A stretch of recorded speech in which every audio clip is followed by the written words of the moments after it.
എല്ലാ മനുഷ്യനും ആഗ്രഹിക്കുന്ന ഒരു കാര്യമാണ് സ്വസ്ഥകരമായ ഒരു ജീവിതം. ചിലരുടെ പ്രാർത്ഥനാ വിഷയങ്ങൾ നമ്മൾ വായിക്കുമ്പോൾ കേൾക്കുമ്പോൾ ഒക്കെ നമ്മൾ മനസ്സിലാക്കുകയാണ് അവർക്ക് സ്വസ്ഥതയില്ല. ഈ ദിവസങ്ങളിൽ നിനക്ക് സ്വസ്ഥത ഉണ്ടാകുമെന്നാണ് ദൈവത്തിൻ്റെ സന്ദേശം. 116 സങ്കീർത്തനം 7 വാക്യം, എൻ മനമേ നീ വീണ്ടും സ്വസ്ഥമായിരിക്കുക, യഹോവ നിനക്ക് ഉപകാരം ചെയ്തിരിക്കുന്നു. ഈ ദിവസങ്ങളിൽ നിന്റെ കണ്ണുകൾക്ക് വിശ്വസിക്കാൻ പറ്റാത്ത ചില കാര്യം ദൈവം നിനക്ക് വേണ്ടി ചെയ്യാൻ പോകും.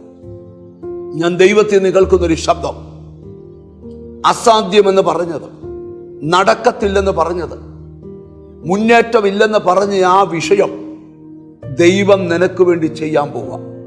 അതുകൊണ്ട് നീ ചെയ്യേണ്ട ഒരു കാര്യം, എൻ്റെ മനസ്സെ ഒന്ന് സ്വസ്ഥമായിരിക്കും.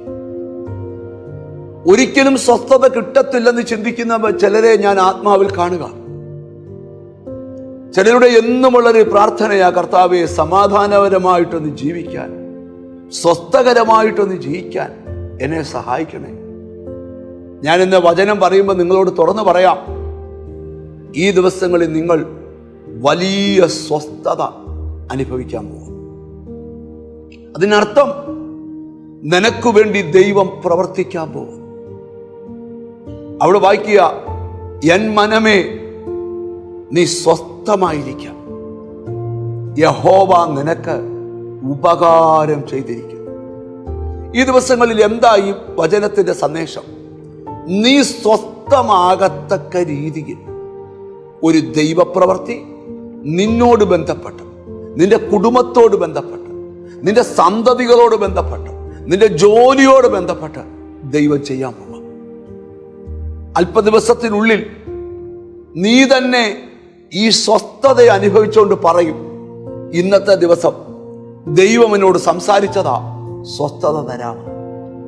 അസ്വസ്ഥത കൊടികുത്തി വാഴുന്ന വീടുകളിൽ, അസ്വസ്ഥത അരങ്ങേറുന്ന ഭവനങ്ങളിൽ ദൈവത്തിന്റെ വായായി നിന്നുകൊണ്ട് ഞാൻ വിളിച്ചു പറയാം, ഈ ദിവസങ്ങളിൽ നിന്റെ ബെഡ്റൂം തൊട്ട് നിന്റെ വീട് മുഴുവൻ, നിന്റെ ജീവിതം മുഴുവൻ, നിന്റെ സന്തതിയുടെ ജീവിതം മുഴുവൻ വലിയ സ്വസ്ഥത അങ്ങനെ സംഭവിക്കട്ടെ.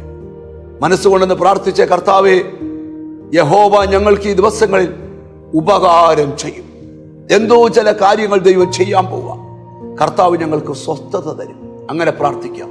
കാരുണ്യവാനായ ദൈവമേ, സ്വർഗസ്ഥ പിതാവേ, വലിയൊരു ദൈവപ്രവൃത്തി ഈ ജനത്തിന്മേൽ തുറന്നു വിടുന്നത് കൊണ്ട് ഞങ്ങൾ ദൈവത്തിന് സ്തോത്രം ചെയ്യുക. സ്വസ്ഥകരമായ ഒരു അന്തരീക്ഷം ദൈവം കൽപ്പിക്കണം. പരിശുദ്ധാത്മാവ് ഇറങ്ങി പ്രവർത്തിക്കണം.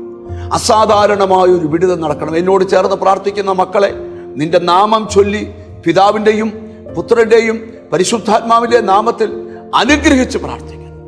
അവർ അനുഗ്രഹിക്കപ്പെടട്ടെ, യേശു ക്രിസ്തുവിൻ നാമത്തിൽ തന്നെ. ആമേൻ. ഈ ദിവസങ്ങളിൽ വലിയ സ്വസ്ഥത നീ അനുഭവിക്കും. God bless you.